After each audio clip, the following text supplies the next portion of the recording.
একজন Bangladeshi fully trained para commando আর একটা ইন্ডিয়ান প্যারা এসএফ, দুজনকে যদি একই জঙ্গলে ছেড়ে দেওয়া হয় কে বেঁচে ফিরবে? অনেকেই বলবে ভারত জিতবে, কিন্তু আজকে আমি এমন কিছু দেখাবো যেটা শুনলে আপনি চমকে যাবেন। ভিডিওটির শেষে এমন একটি ফ্যাক্ট আছে যেটা ভারতীয় মিডিয়া কখনো বলতে চায় না। তো বন্ধুরা, চলুন শুরু করা যাক। প্রথমে কথা বলবো বাংলাদেশ প্যারা কমান্ডো নিয়ে। এটা বাংলাদেশ সেনাবাহিনীর সবচেয়ে এলিট ফোর্স। 1976 সালে তাদের পথ চলা শুরু হয়। এদের ট্রেনিং হয় জঙ্গলে, নদীতে, পাহাড়ে, সব পরিবেশে। 100 জন আসে, কিন্তু পাস করতে পারে মাত্র হাতে গোনা কয়েকজন। তাহলে এদের ট্রেনিং এ কি কি থাকে? এদের ট্রেনিং এ থাকে 3 সপ্তাহ প্রায় টানা ঘুম ছাড়া থাকতে হয়। সুন্দরবনের মতো গহীন জঙ্গলে একা সার্ভাইভ করানো শেখানো হয়। রাতের অন্ধকারে নদীতে প্রায় 5 কিলোমিটার সাঁতরে যেতে হয়। শহরের ভেতরে ক্লোজ রেঞ্জ যুদ্ধের জন্য এরা হাইলি ট্রেন্ড।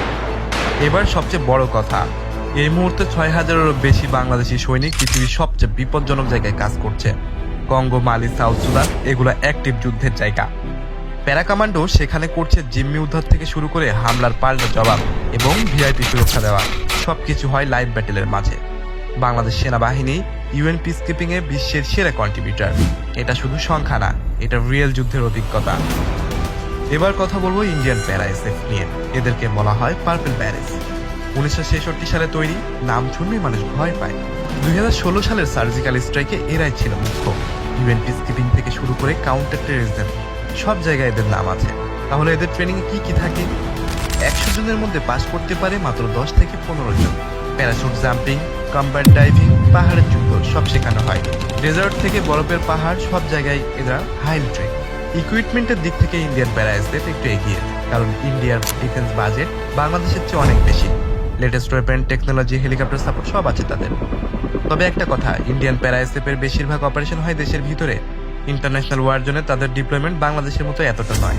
এবার দেখা যাক পার্থক্যটা কোথায়। ট্রেনিং এর কঠিনতায় দুইজন প্রায় সমান, কেউই কম না।